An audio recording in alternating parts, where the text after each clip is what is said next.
From iWeather First, this is a tropical update.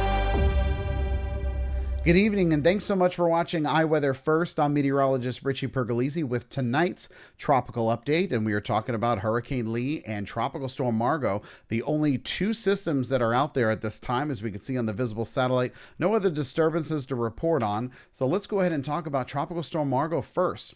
Still a very disorganized storm. We can actually see on the visible that we can see the low-level center has become exposed with deep convection as it's displaced to the northeast. This deep convection has continued to persist. However, the system has not become better organized today, and because of that and the findings from the NOAA aircraft reconnaissance, the forecast has not changed much.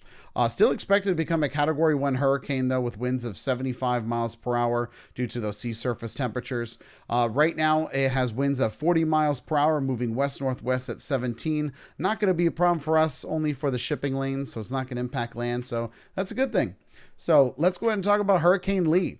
As we can see in these final images, the eye disappears, and the reason for that is because the eye is actually cloud filling. And when the reconnaissance aircraft went through earlier, they noted that Lee's eye was a little less than 10 nautical miles in diameter.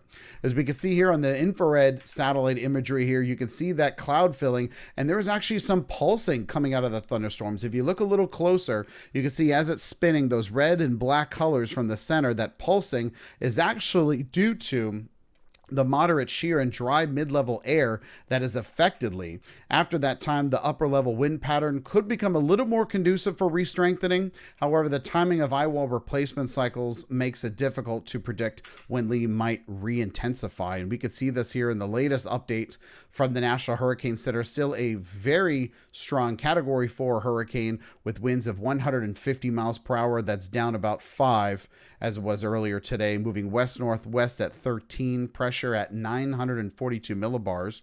As it's expected to go down in strength, we can see tomorrow, Saturday, still a Category 4 hurricane dropping down to 145.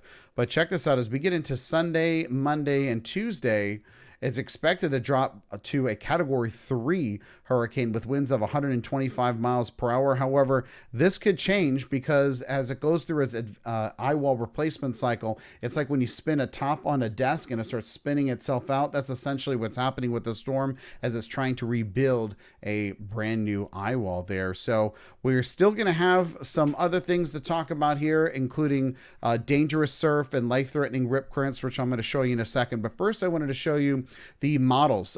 This is a timestamp Wednesday at noon. This is the European model. Shows a little bit stronger compared to the GFS model here. You also note that the European model has it a little bit more south than the GFS model, which is showing a little bit more north here.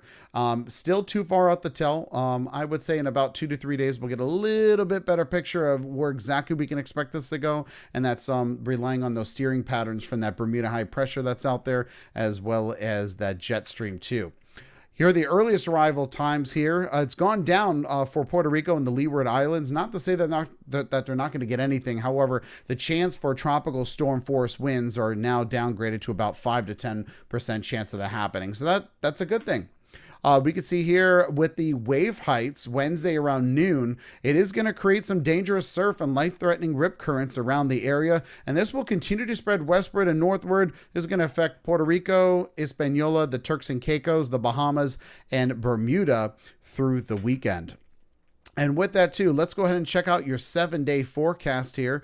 We can see that the rain chances are going to start to increase as we get through the weekend, and that's because we have a trough of low pressure that's going to be developing over Florida. But other than that, everything else looks great for the rest of the week if you can just dodge those raindrops. Reporting in the iWeather First studio, I'm Richie Pergolesi with the Tropical Update. Have a great night.